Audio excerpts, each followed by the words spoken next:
Hello friends, this is Shifali and once again welcome back to गेनेडा। So information की बहुत clarity हो जाती है अगर ऑर्गेनाइजेशन की तरफ से हमें कोई ऑफिशियल अपडेट मिल जाता है। तो जैसा कि आप सभी को पता है कि 15 जनवरी यानी कि परसों आप लोगों के जो प्रोविजनल आंसर कीज हैं, क्वेश्चन पेपर्स हैं और जो भी रिस्पॉन्सेज आपने एग्जामिनेशन जो है के टाइम पे आपने जो सबमिट किए हैं वो सारी चीज़ें आपको डिस्प्ले कर दी जाएंगी। और इसके रिगार्डिंग कल नोटिस भी आ चुके हैं, आप में से बहुत सारे लोगों ने उसको देख भी लिया होगा, पढ़ भी लिया होगा।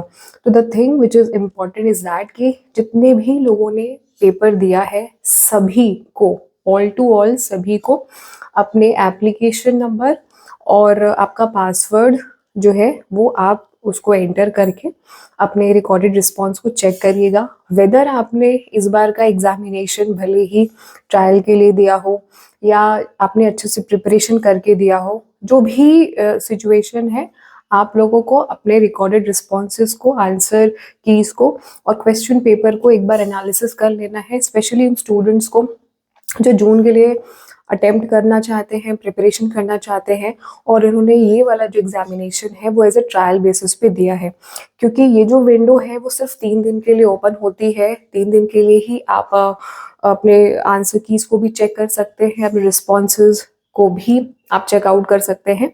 3 दिन के बाद ये जो विंडो होती है वो बंद हो जाती है। उसके बाद आप अपने क्वेश्चन पेपर्स को, अपने आंसर्स को, अपने रिकॉर्डेड रिस्पॉन्स को कुछ भी आप चेक नहीं कर सकते। So it is very important कि ये जो टाइमलाइन आपको दी जाएगी, आप इसी टाइमलाइन में सारी चीज़ों को चेकआउट कर लीजिएगा।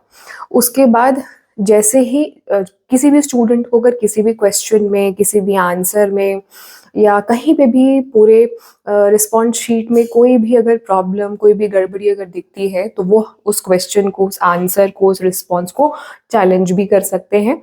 और ऐसा नहीं है कि अगर आप चैलेंज नहीं करेंगे, कोई और किसी और ने चैलेंज किया है तो आपको नंबर नहीं मिलेंगे। फॉर एग्जाम्पल कोई क्वेश्चन है, आपको उसमें डाउट है कि आपने जो आंसर टिक किया है वही सही है, तो आपको उसके लिए कुछ रेलिवेंट प्रूफ भी देना पड़ेगा, कोई ऑथेंटिक सोर्स भी उसमें आपको टैग करना पड़ेगा। तो सारा प्रोसेस मैं आपको गाइड कर दूंगी कि कैसे आप इन सारी चीज़ों को कर सकते हैं। और उन्हीं 3 दिन के बेसिस पे जिन जिन स्टूडेंट्स ने जिन जिन क्वेश्चंस पे कोई कंप्लेन रेज किया होगा या कोई डाउट रेज किया होगा, उसके बेसिस पे फाइनल आंसर की आपकी बनती है। और जो एक्सपर्ट्स हैं वो एक्सपर्ट्स पूरा रिव्यू करते हैं कि किन स्टूडेंट ने किन क्वेश्चन पे चैलेंज किया है, वो सही चैलेंज किया है या रॉन्ग है। उसकी कुछ नॉमिनल से फीस भी देनी होती है जो भी स्टूडेंट चैलेंज करते हैं। बट अगर उनका चैलेंज एक्सेप्ट हो जाता है तो नंबर सभी को मिलते हैं। फॉर एग्जाम्पल अगर मैंने किसी क्वेश्चन में चैलेंज किया किसी शिफ्ट में, 7 तारीख को कोई एग्जामिनेशन हुआ, 7th को मॉर्निंग शिफ्ट में मैंने अपनी शिफ्ट का चैलेंज किया क्वेश्चन। अब उस शिफ्ट में जितने भी स्टूडेंट्स ने पेपर दिया होगा पूरे इंडिया में कहीं पे भी, है ना, तो सभी को नंबर मिलेंगे अगर मेरा एक्सेप्ट हो गया, अगर मैंने सही चीज़ चैलेंज की है, मैंने सही उसमें प्रूफ डाला है, एविडेंस सही चीज़ डाला है। तो अगर एक्सेप्ट होता है तो सभी को नंबर मिलते हैं, और अगर एक्सेप्ट नहीं होता तो नंबर कटेगा नहीं आपका, क्योंकि नेगेटिव मार्किंग तो इसमें होती नहीं और इसमें ऐसा कोई प्रावधान नहीं है। बस हाँ, जो आपने पैसे दिए होंगे वो रिफंड नहीं होते हैं। सिर्फ सिंपली यही होता है। मैं एक बार ऑफिशियली जो अपडेट है वो, अच्छी बात ये है कि ये जो इसमें इन्होंने पूरा मेंशन किया है, एक डेट हमें इन्होंने दे दी है, तो बार बार हमें यहाँ पे इनकी ऑफिशियल वेबसाइट को आके चेक करने की ज़रूरत नहीं है। हम डायरेक्टली जो 15 जनवरी है, 15 जनवरी को शाम तक का हम यहाँ पे वेट करेंगे और तब तक हमारे जो ऑफिशियल अपडेट है रिजल्ट्स के वो हमें यहाँ पे शो हो जाएंगे। तो इनकी ऑफिशियल जो वेबसाइट है ugcnet.nt.nic.in, इसी पे सारा जो अपडेट है वो हमें देखने को मिलेगा। स्टूडेंट्स जो कि प्रिपरेशन करना चाहते हैं जून के लिए, वो अभी से अपनी तैयारी स्टार्ट कर दे, बिकॉज न्यू फॉर्म्स मार्च में आने वाले हैं और आपके पास में ज़्यादा टाइम नहीं है। पेपर 1 काफ़ी लेंदी है और आप सभी अच्छे से जानते हैं, इवन पेपर 2 भी लेंदी है। तो आपका जो एंटायर यूजीसी नेट का सिलेबस है आसान तो है बट लेंदी है।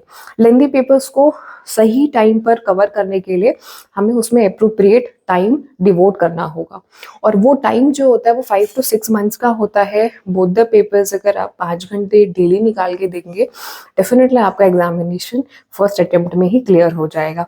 अगर जेआरएफ नहीं भी होता है तो नेट तो क्लियर हो जाएगा, आप असिस्टेंट प्रोफेसर के लिए भी एलिजिबल हो जाएंगे, पीएचडी के लिए भी एलिजिबल हो जाएंगे। तो this is which we have to understand कि कब से प्रिपरेशन करनी है, क्या स्ट्रैटेजी होनी चाहिए। अगर आप भी स्ट्रैटेजिक वीडियो चाहते हैं, आप चाहते हैं कि मैं आपको एक्सप्लेन करूँ क्या अप्रोच रखना चाहिए हमें एग्जामिनेशन के लिए, वैसे तो हर बार मैं खुद से भी आपको बताती हूँ सारी चीज़ें, तो आप मुझे कमेंट सेक्शन में ज़रूर से बताइएगा। और जो भी आपके प्लान्स हैं वो सारे प्लान्स बनाना शुरू कर दीजिए। असिस्टेंट प्रोफेसर की वैकेंसीज, जॉब कहाँ अप्लाई करना है, कहाँ से पीएचडी करना है, अगर आपको पीएचडी करना है कहाँ पे जॉब करनी है ना, और असिस्टेंट प्रोफेसर के लिए भी कहाँ कहाँ वैकेंसीज आ रही हैं, वो सारी चीज़ें हमें टाइम से सर्च करके रख लेनी चाहिए। लास्ट मोमेंट के लिए क्या होता है कि जो भी वैकेंसीज आती हैं बहुत कम टाइम के लिए आती हैं, सपोज 1 महीने के लिए, 15 दिन के लिए, तो कई बार वैकेंसीज आती हैं और चली जाती हैं, हमें पता भी नहीं चलता है। तो इन सारी चीज़ों का हमें ध्यान रखना होगा। चीज़ें मैं आपको खुद भी अपडेट करती रहूँगी। कोई भी डाउट है तो कमेंट सेक्शन में आप पूछ सकते हैं। आपके रिजल्ट्स के लिए एडवांस में आप लोगों को बेस्ट विशेस है, गुड लक है, कॉन्ग्रेचुलेशंस है। जिनका सिलेक्शन होता है और जिनका नहीं होता, डोंट लूज होप, बिकॉज ये आपकी जीवन का आखिरी एग्जामिनेशन नहीं है।